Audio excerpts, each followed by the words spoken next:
নমস্কার, আমি আবার একটা ভিডিও নিয়ে এসেছি। আপনাদের কোনো রেসপন্স সেরকম পাচ্ছি না, বুঝতে পারছি না যে আপনারা দেখছেন কি না দেখছেন। আমি কোনো বিচার পাবো না পাবো জানি না। হ্যাঁ, যাই হোক, আমার তো জানেন, আমার আগের ভিডিওগুলো দেখুন, ফলো করে আগের ভিডিওগুলো দেখে একটু আমার যে জন্য আমি ভিডিওটা শুরু করেছি সেটা একটু যদি সার্থক হয় তাহলে ভালো হয়। আপনাদের অনেক উপকার থাকবে আমার উপরে। হ্যাঁ, এবং সার্থক হলাম কিনা সেটা আপনাদের জানাবো, ধন্যবাদ সহ। আর তো আমার কিছু করার নেই। আমার তো জানেনই খুব ঠিক শরীরের অবস্থা ঠিক নয়, আর আমার আর্থিক অবস্থা খুব খারাপ। আমি খুবই জর্জরিত। শ্বশুরবাড়ি মানে যার বিয়ে হয়েছিল শ্বশুরবাড়ি বলতে আমার ঘেন্না লাগে।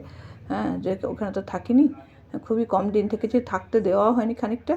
হ্যাঁ, আর আমি চলে এসেছি লাস্টের দিকে, আর যাইনি, যেতাম সমানে আপ ডাউন করতাম, বাচ্চাকে নিয়ে একাও যেতাম, কখনো অনেকগুলো নিয়ে। আমার কোনো আলমারি ফার্নিচার কোনো কিছু নেই। আমার ঘরের ভিতর সব সপারে আমার সব জামা কাপড় থাকে। আমার ভাইয়ের বন্ধুরা বলে, তোদের ঘর এলে মনে হয় স্টেশনে চলে এলাম। আমাকে অনেক শুনতে হয়, করতে হয়। হ্যাঁ, মা আমাকে সাহারা দিয়েছে বলেই আমি থাকতে পেরেছি। তার সঙ্গে উনিও থেকে গেছেন, যে আর বিয়ে হয়েছে, তার অত্যাচার চলছে, তার বাড়ির সাপোর্টে। তার বাড়ির লোকেরা তো আমি বলেছি বেশি দায়ী, কিছু বলার নেই। হ্যাঁ, কিন্তু যাই হোক, আপনারা দেখুন। আর তার সঙ্গে আমি একটু করে আমাদের এখানে আমার জানাশোনা যত মহিলারা আছেন, মেয়েরা আছেন, হ্যাঁ, বৌদিরা, জেঠিমারা, কাকিমারা, সব মেয়েদের নিয়ে আমি এক একটা ঘটনা আপনাদের একটু জানাবো, গল্প। তাদের যদি কোনো রকম কিছু থাকে আমাকে কমেন্টস করুন, জানান, আমার ভুল ত্রুটি একটু সংশোধন করুন। আমি সেসব করতে চাই আপনাদের কাছে, সেই নিয়েও খানিকটা মতামত নিতে চাই। যেমন আমার একজন জানাশোনা আছেন মহিলা, হ্যাঁ, তার মানে আমার একটু হয়, সম্পর্ক একটু দূরে। তো সেখানে ওনার ওয়াইফ ছিলেন, প্রথম দুবার বিয়ে ওনার। প্রথম ওয়াইফটি ছিলেন খুব ভালো, তার একটি পুত্র সন্তান আছে, ছেলে আছে।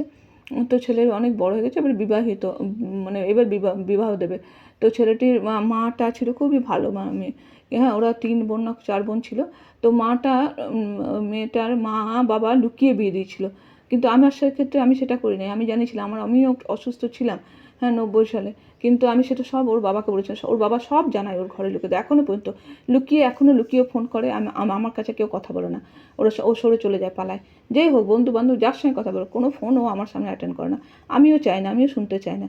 হ্যাঁ, আমি যখন আলতা, এই শাখা সিঁদুর, আমার সব সদপার নিয়ে ওকে দিয়ে মুছা করে ওর কাছে দিয়ে দিচ্ছিস, লোয়া বাঁধা, লোয়া শাখা পলা সিঁদুর সব মুছিয়ে দিয়েছে। হ্যাঁ, আমি অনেক বছর সেটা হয়ে গেছে। আমার কোনো বিবাহিত, শুধু আইনতভাবে আমি ছাড়াছাড়ি করতে পারিনি।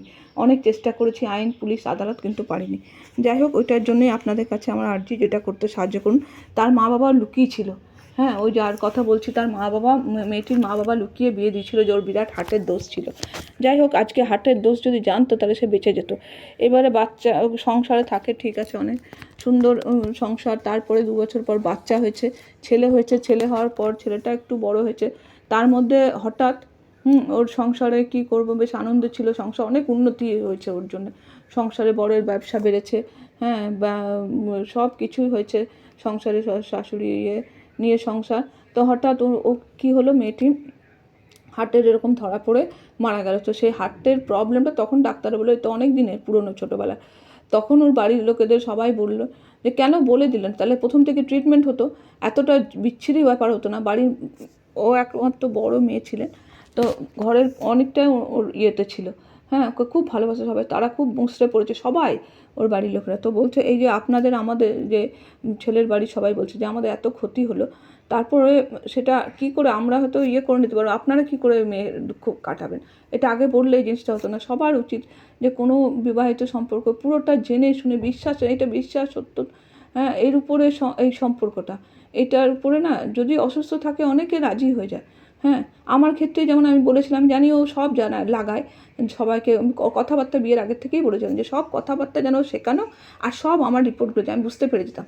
হ্যাঁ, সব কথাবার্তা আমার যায়। হ্যাঁ, পুরো আমাকে ফোনে তো একদম করে রেখেছিল না। তো যাই হোক, তো সেরকমই আর কি, একটু জানিয়ে দিলে সুবিধা হয় সবারই। হ্যাঁ, মানে কোনো রকম না করে, যেমন আরেকজন জেঠিমার কথা বলেছিলাম, তারই মেয়ে, তার বরের আবার 4-5টা বিয়ে নাকি বিয়ের আগে। তো সেটা ও জানতো কিনা জানি না, ও মেয়েকে বিয়ে দিয়েছিল। সেই মেয়ে এখন সে পড়ে আছে মায়ের বাড়িতে, ভাইদের সাহারায়। মা বাবা মারা গেছেন, ভাইদের সাহারায় পড়ে আছে। হ্যাঁ, তাকেও অনেক গঞ্জনা হয়তো শুনতে হয়, কিন্তু তবু কী করবো, কারণ তার ভাইয়ের বউরা হয়েছে। হ্যাঁ, তাকে, আমার তো ভাইয়ের বউটাও হয়নি, আমার কপাল গুনে। আমার এত দুর্ভাগ্য, আমি উপরে গিয়ে আমার বাবাকে কী জবাব দেবো? যে আমার বাবার জন্য, আমার জন্য এই ঘরের বংশের কোনো কিছু একটা মেয়ে ছেলে কিছুই হলো না, আমার ভাইয়ের একটা বউ আনতে পারলাম না, এর চেয়ে দুঃখ কোনো একটা মেয়ের আর হতে পারে? হ্যাঁ, আর আমি তো কিছু করতেও পারি না, যে সুইসাইড করে মরে দেবো সেটাও করতে পারছি না। আমার ছেলে আছে বলে।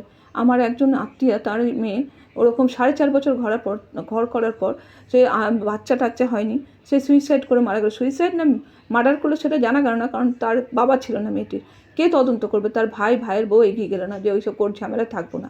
সে মারা গেল, পাশে শ্বশুর শাশুড়ি ছিলেন, সবাই ছিল, আর পাশের ঘরে নাকি কেউ দড়িতে ঝুলছে। যাই হোক, সুইসাইড বলেই চালানো হলো, আমরাও সেটা জানি। 4.5 বছর ঘর করার পর কি বলবো বলুন, এই তো সমাজ আমাদের। হ্যাঁ, যাই হোক, এটা দেখুন আপনার। হ্যাঁ, যে আর কি করব, আমি কিন্তু কোনো জিনিসটা লুকাইনি, ওদের ঘর থেকে সব লুকানো হয়েছিল। ও এত, আমার যার সঙ্গে বিয়ে হচ্ছে সে এত বড় একটা ফ্রড ফ্যামিলি, ওদের যে বলার নয়। হ্যাঁ, যেটা ভূদেব ব্যানার্জি, সবিতা ব্যানার্জির 4 নম্বর ছেলে, দীপক ব্যানার্জি ও গৌরী বড়, অলোক অদিতি মেজ, অরূপ মিঠু সেজ, স্বরূপ আর ছোট শম্পা। আর এখানে এই অনুপ ব্যানার্জির সঙ্গে আমার বিয়ে হয়েছে 4 নম্বর।